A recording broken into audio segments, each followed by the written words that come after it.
DGP ఇచ్చిన forgery memo ఆధారంగా ఒక ఏడీజీ సిఐడి రాపిచ్చిన తప్పుడు రిపోర్ట్ ఆధారంగా అప్పట్లో ఉన్న ప్రవీణ్యులు చీఫ్ సెక్రటరీలు ఏమీ చదవకుండానే గుడ్డి సంతకాలు పెట్టి 24 గంటల్లో సస్పెన్షన్ ఆర్డర్ రిలీజ్ చేశారు. మరొకసారి 6 నెలల పాటు పొడిగించుకుంటూ మళ్ళీ ఇంకొకటి తప్పుడు రిపోర్ట్ రాస్తాడు పొడిగించమని. దాని మీద ఒక 3 సీనియర్ అధికారులు రివ్యూ కమిటీ పొడిగించాల్సిందని చెప్పి సిఫార్సులు ఇవన్నీ జరుగుతూ వచ్చాయి. ప్రభుత్వాన్ని తప్పుదారి పట్టించిన అధికారుల ప్రవర్తనని సాక్ష్యాలతో సహా నేను ప్రభుత్వానికి నివేదించాను. ప్రభుత్వాన్ని తప్పుదారి పట్టించారు అని చెప్పి సాక్ష్యాలు కూడా ఇచ్చా. ఇప్పటివరకు ఏం చర్యలు తీసుకున్నారో నాకు తెలియదు. సిఐడి డిఎస్పీ రాసిన రిపోర్ట్ దగ్గర నుంచి చీఫ్ సెక్రటరీ వరకు ఒకటే ఆవు మీద వ్యాసం. తెల్లగా ఉండును, 4 కాళ్ళు ఉండును.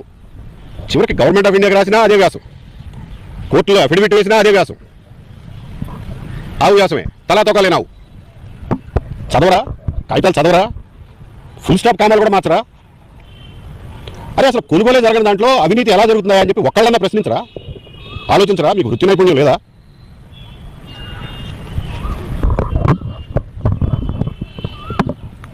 నన్ను ఇష్టపడే వేలాది మంది నుంచి ఏమిట్రా ఇదంతా ఇలా జరుగుతుంది, ఏమైపోతుంది అని చెప్పి కష్టపెట్టుకున్నటువంటి లక్షలాది మందితో సహా శోభ పెట్టి ఏం సాధించారు?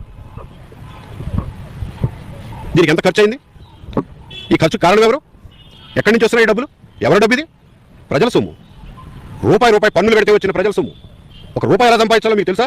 ఎంత కష్టమో మీకు తెలుసా? ఏనాడన్నా పారబుచ్చుకుని పొలానికి నీళ్ళు పెట్టారా కష్టం తెలియడానికి? ఓ బడ్డీ కొట్లో పొద్దు నుంచి సాయంత్రం దాకా కూర్చోండి, తెలుస్తుంది. ఒక కూరగాయల బండి మీద కాలనీలో కూరగాయలు అమ్ముకుని రండి, శ్రమ విలువ తెలుస్తుంది. చెమట వచ్చి రక్తం చిందించి ప్రజలు కడుతున్న పన్నుల సొమ్ముని ఇటువంటి నిర్లక్ష్యపూరితమైన అధికారులు ఇటువంటి పనికిమాలిన కేసులు, దొంగ కేసులు, తప్పుడు కేసులు, చెత్త కేసులు వేసి ఖర్చు పెట్టడానికి మీకు తప్పు అనిపించడం లేదు? మీకు పాపం అనిపించట్లేదు?